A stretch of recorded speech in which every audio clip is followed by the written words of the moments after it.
You know who I am? I am part of war against drugs. I am part of war against drugs. I am part of NCG. नमस्कार दोस्तों, मेरा नाम है नमन गौर और आप देख रहे हैं तर्कवाद का एक नया सेगमेंट माया नगरी। इस सीरीज में हम बात कर रहे हैं बॉलीवुड की चमक धमक के पीछे छिपे हुए विवादों की।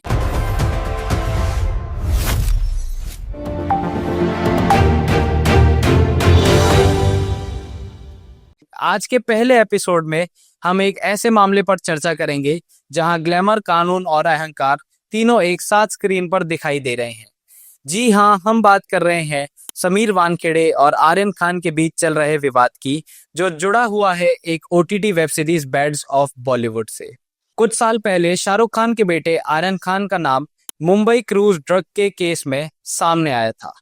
उस समय इस मामले की जांच और गिरफ्तारी की जिम्मेदारी नारकोटिक्स कंट्रोल ब्यूरो एनसीबी के जोनल डायरेक्टर समीर वानखेड़े के पास थी। यह मामला मीडिया में खूब छाया रहा। आर्यन की बेल सुनवाई से लेकर बॉलीवुड के खिलाफ बढ़ती विरोध तक सब कुछ पब्लिक चर्चा बन चुका था। अब कुछ साल बाद जब आर्यन खान ने अपनी पहली web series Bads of Bollywood के जरिए मनोरंजन उद्योग में कदम रखा है, तो एक नया विवाद फिर से जन्म ले चुका है।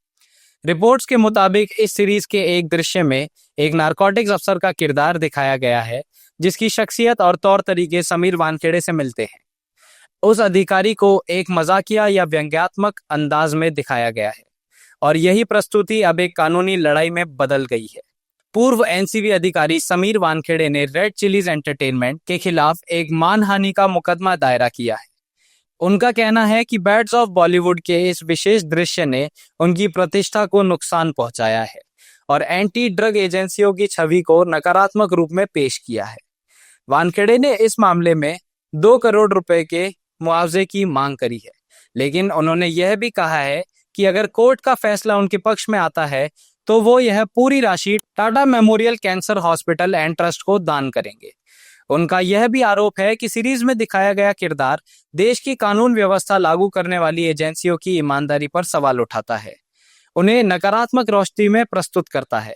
वानखेड़े की मांग है कि इस विवादित दृश्य की सीरीज से त्रुटि की जाए। अब यह मामला दिल्ली हाई कोर्ट तक पहुंच चुका है। 8 अक्टूबर को कोर्ट ने रेड चिलीज एंटरटेनमेंट, नेटफ्लिक्स और अन्य संबंधित पक्षों को नोटिस जारी करते हुए समन भेजा है। कोर्ट में यह पूछा है कि क्या यह दृश्य किसी वास्तविक व्यक्ति पर आधारित था और यदि हाँ, तो उस व्यक्ति से पहले अनुमति ली गई थी या नहीं। अब सबकी निगाहें कोर्ट की अगली सुनवाई पर है, जहां यह फैसला होगा कि क्या इस दृश्य को हटाया जाएगा या नहीं।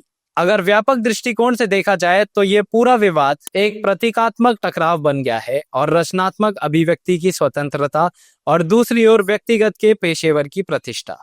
आर्यन खान के लिए उनके करियर का पहला प्रोजेक्ट है जिसमें उन्होंने अपने अतीत के अनुभवों का इस्तेमाल एक कलात्मक नजरिए से पेशकश किया है। वहीं समीर वानखेड़े के लिए यह एक ईमानदारी और सम्मान का मामला है। यह मुकदमा सिर्फ 2 व्यक्तियों के बीच की कानूनी लड़ाई नहीं, बल्कि यह एक बड़ी बहस को जन्म देता है कि रचनात्मक स्वतंत्रता की सीमा कहां तक होनी चाहिए और क्या वास्तविक घटनाओं या लोगों पर यह व्यंग्य करना नैतिक रूप से सही है। अब सबको इंतजार है कोर्ट के फैसले का। क्या आर्यन खान को अपने पहले प्रोजेक्ट के लिए कानूनी कार्रवाई का सामना करना पड़ेगा? क्या वह दृश्य हटाया जाएगा या कला की स्वतंत्रता का झंडा ऊंचा रहेगा? जो भी नतीजा हो, इस विवाद ने एक बार फिर बॉलीवुड और कानून की दुनिया के बीच एक दिलचस्प टकराव खड़ा कर दिया है। आगे इसी के साथ हम आपको और खबरें देते रहेंगे। बने रहिए तर्कवाद से। मैं नमन गौर, धन्यवाद।